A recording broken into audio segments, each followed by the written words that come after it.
How's it going, guys? It's Nuclear Fetus here, and today I'm going to be showing you guys a little bit about Mirillis Action. Now, you guys know that my computer is pretty much crap. It will not play hardly any games without any lag, and if I do play without lag, it has to be when I'm not recording. So, of course, you guys know that my computer is basically crap. So, what the settings I'm about to show you that I have right now are actually to record with action without lag. Now, I changed these settings here. I'm pretty sure you guys can see my mouse. I hope you guys can.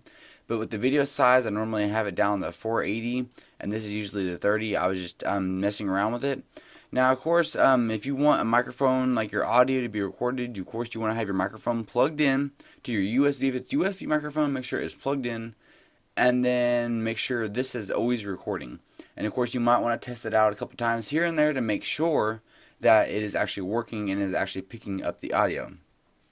Now, of course, with the frame rates, if your computer is really good, then you want to have it all the way up to 60 or 120. It doesn't matter. It's up to you. But for me, I usually keep it down to 30 because my computer isn't that well. Now, the same thing with video size. The video size, you can have it all the way up to 1080p, which makes it really good quality. Or be like me with a crappy computer and record with 480p, which makes the video really blurry. Now that's with the video size and frame rates. Now, of course, normally it's easier to upload to YouTube with a faster rate if you use MP4. AVI, I don't really know about AVI very much because I haven't really done much research on it. All I know is MP4 is a video file, which is a faster upload when it comes to uploading videos to YouTube.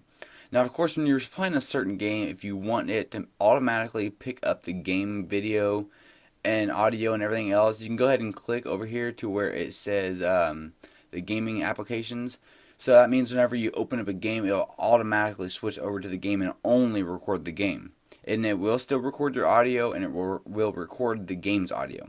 Now, normally I just use it on the desktop type of screen, and then this one over here on the right, it's just where you can customize the way you want it to look, customize which section of the video you want to record. Now, normally people do that and it works alright, but your best bet is if you're just wanting to record a specific part, just record with the active screen, the main screen where it records every bit of it, and you can just do a little bit of editing. And if you don't want to do any editing, just use this setting.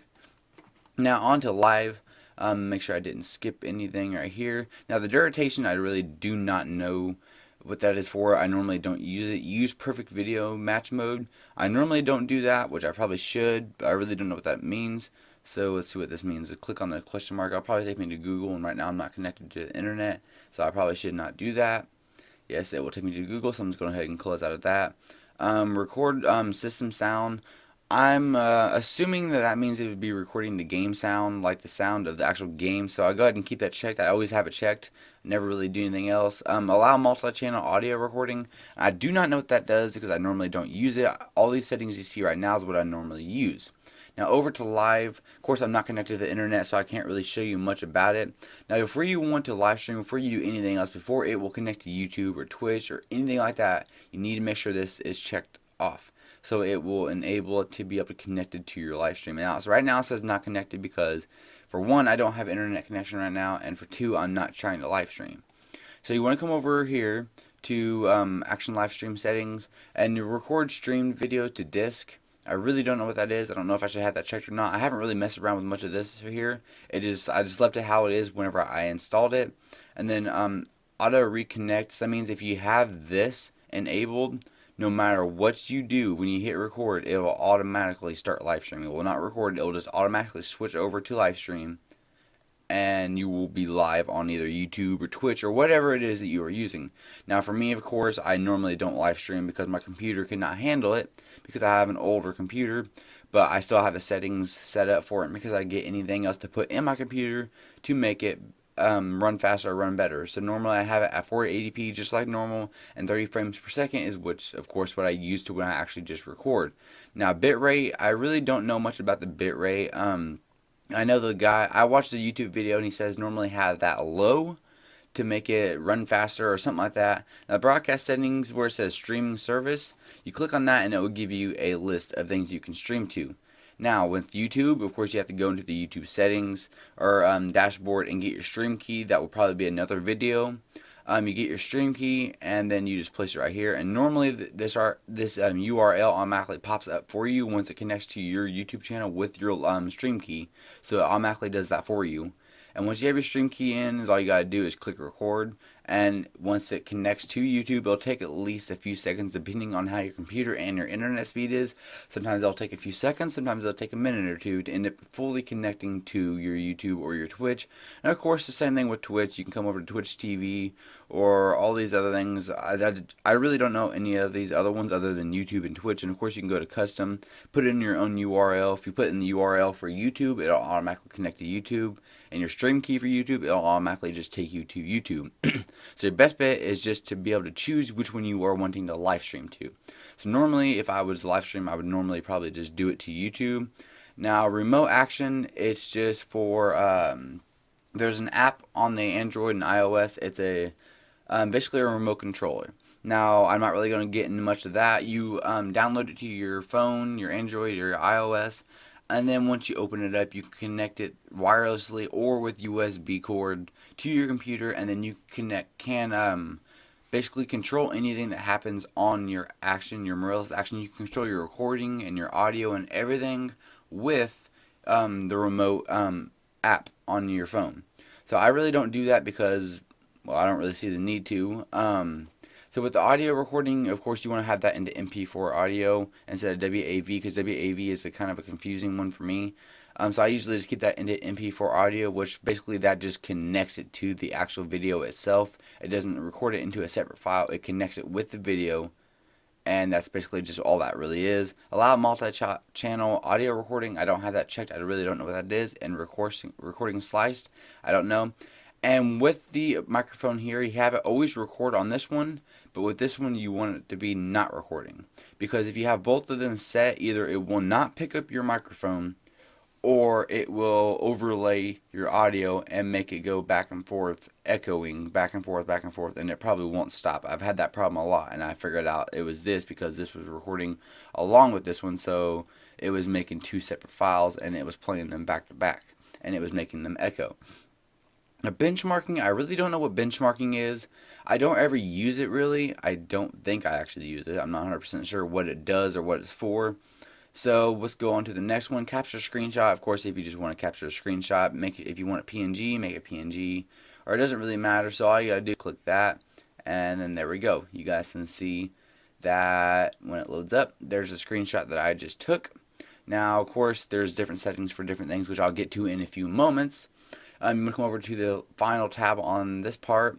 You'll be at the general settings. Of course, if you speak English, I hope you do, or else I don't know why you'd really be watching this video, because I normally don't translate it or anything with the actual settings.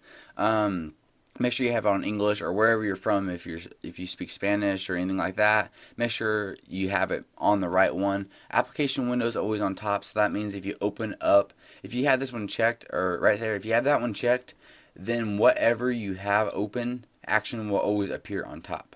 Everything that you have open will be behind action, so you'll have to minimize action and then do whatever. So if you have that enabled, action will always pop on top, which can make things kind of difficult. So of course I have that enabled. Check for updates. If you're connected to the internet, it will automatically check for updates, and then it will update it for you, and it makes it a little bit easier. Instead, you have to go into the file or the program on the internet and update it all yourself.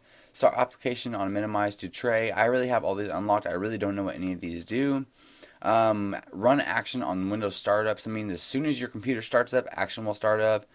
I really don't know what the other parts of these are. Enable action RCU. I really don't know what that is, but it's been checked since day one. All these ones are checked and unchecked, have been like this from day one since I first installed it. I didn't change these. So back over to video recording settings.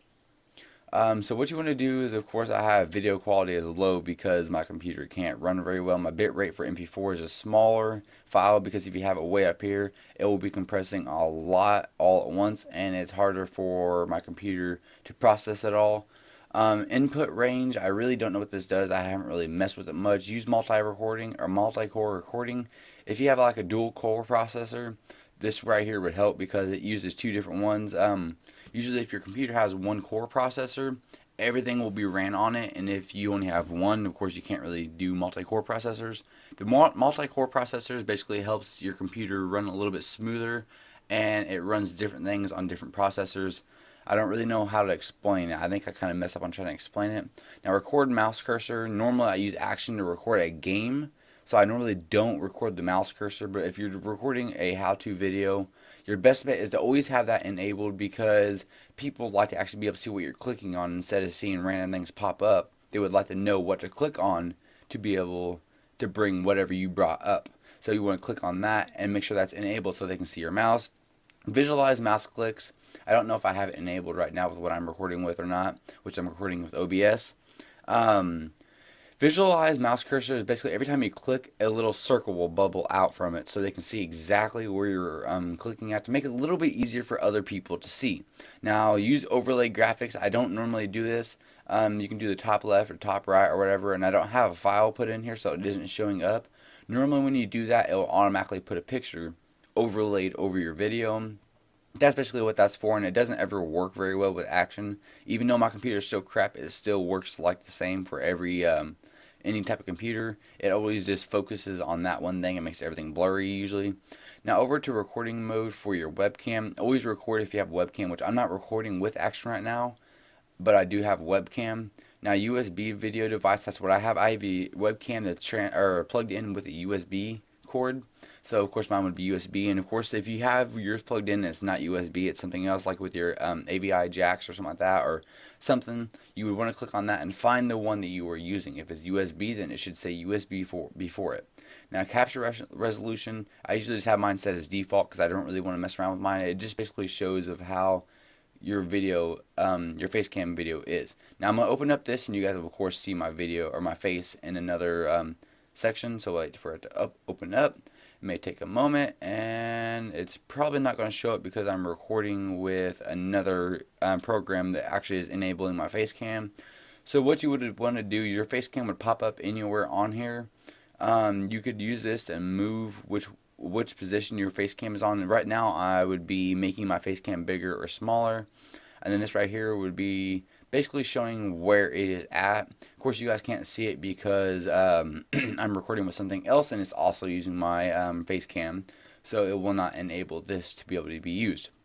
Now, you want to make sure this is checked, so because most of the borders that you can put with your face cam are usually 16 something 9, I really don't know, semicolon or whatever the heck it is, by 9. It makes it easier because most face cam borders are used with this resolution. So it makes it easier for you to scale and make your face cam border like fit over your face cam perfectly fine. So over to microphone settings, of course I use a USB microphone headset type thing. It was actually a PS3 headset that had a microphone on it, so I just rigged it up a little bit. And I'm going to plan on buying a new one here soon.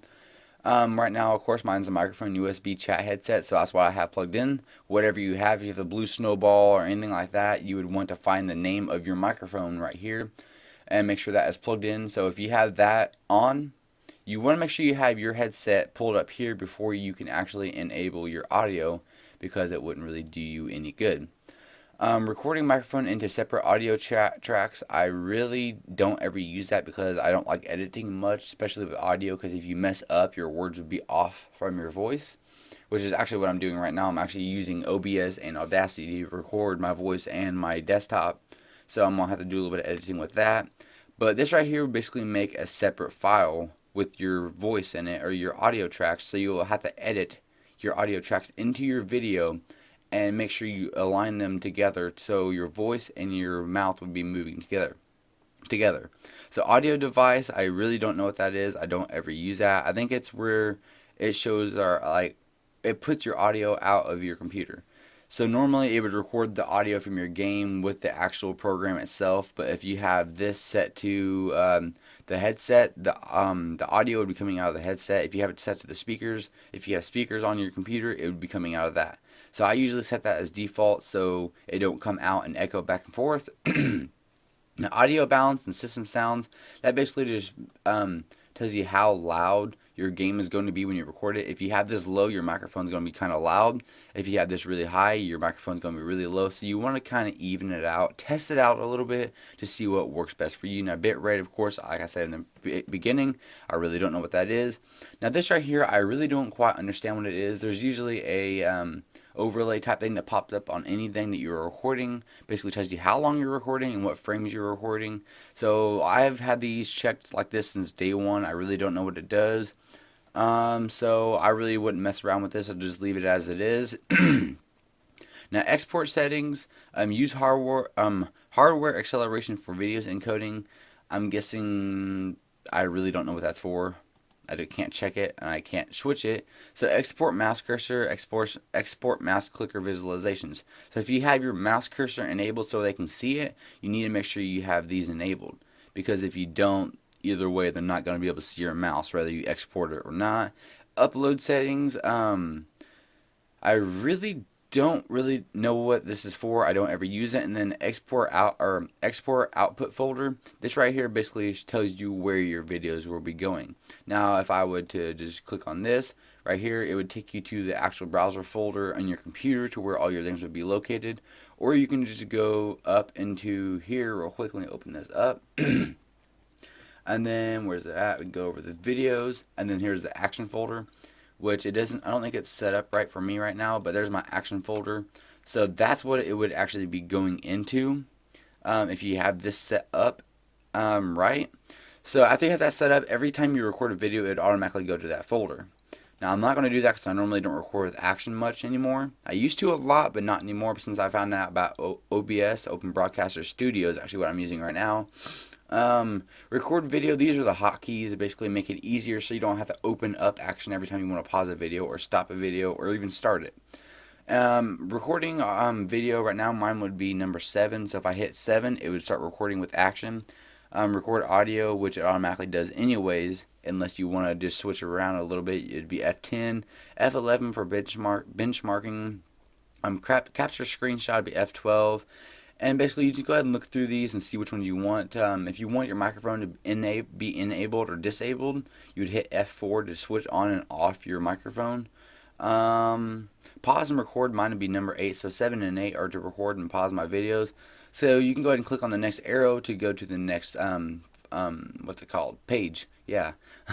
So if you're recording a video and it just went horribly wrong, everything's went wrong, the game's lagging too bad, the game has crashed, you are messing up on talking and what you're saying, mine would be control and delete to automatically just cancel recording. It will stop the recording right in its tracks and it will just delete it. That's what that would do. Now, add bookmark, I really don't know what that is. I haven't really messed around with it. Mark recording as favorite. I haven't really messed around with that either. Webcam recording, if you want to enable or disable your webcam as you are recording, I would just hit F4 if I was recording with action to disable and enable my webcam. And then save time shift to file. I really don't know what that is because I normally don't use it. So after you got all that done, if you have, I'm going to come back to the beginning. I'm going to hit record for a few seconds, let it go for a few seconds, and then I'm going to stop it. So if you have a video in here and you want to view it, other than double clicking on it, you can double click on it to actually view it while it's in action. But if you want to export it, if you don't have it set up for your file in your actual computer, if you want to export it, what you want to do is right click on it and then open output folder. So after it opens the output folder, right there would be the video. So you want to click and then you can drag it to your desktop. I'm going to drop it right there, and then there would be the video that we just recorded, and it will take it out of your action file. So if you accidentally delete action or it crashes, it will not take off your video, and your video will be right there on your desktop. And I just closed out of action. I don't think I really meant to do that, and my action thing is actually not popping up for some reason. It's not showing the icons. I'm having hiccups now at the very end of the video, and I hate getting hiccups during a video. So let's go ahead and wait for action to load up real quick. I need to close this out. My thing is actually lagging a lot. So this is what, of course, it would look like once you first start opening it up. Sometimes it has a different picture right here. It usually has like an alien type looking thing. But right now I just have the original. This is version 1.3 point something. I don't remember exactly what it said. I was trying to read it before it opened up. As far as I know, it looks like I have actually gotten it all. And of course, up here you can change where your files will be going. You can hit this. I don't really know what that does. You can come here, and I'm actually using a K12 type of computer, an older K12 computer. That's the reason why it's crap. You can save it to the actual K12 files, or you can save it to the user file. So right now I have mine saved for the user file. Other than that, I think I have covered all the things that you need for a low-end computer whenever you are recording with Action. I used to use Action for everything, even while recording Minecraft, and it worked pretty darn good. Whenever I recorded a modded Minecraft video, a couple of them actually, and I had like 30 mods installed. It was before I used Audacity, and before I used OBS, and before I used really anything. I just had Minecraft. That's all it was Minecraft. And I had like 30 mods installed, and my computer's crap anyways, and you guys know that. So with 30 mods, like 30, I think it was actually like 35 mods. So with 35 mods installed, plus recording and playing, my computer ran smooth. My computer didn't lag at all for some reason. So that's just to show you that my settings were actually very good. I didn't upload the video because I accidentally corrupted it by deleting or uninstalling Action off my computer while I had the video still in Action, and it actually corrupted that video itself. So other than that, I think I have actually covered the main steps of Action for a low-end computer. Of course, if you're a bigger computer, you can do your video size at 1080p and 60 frames per second or whatever you want. But this is just for a low-end computer. So I hope this helped you out, guys. If so, please show me some love on the channel and thumbs up and subscribe if you haven't already. And guys, until next time, I will see ya.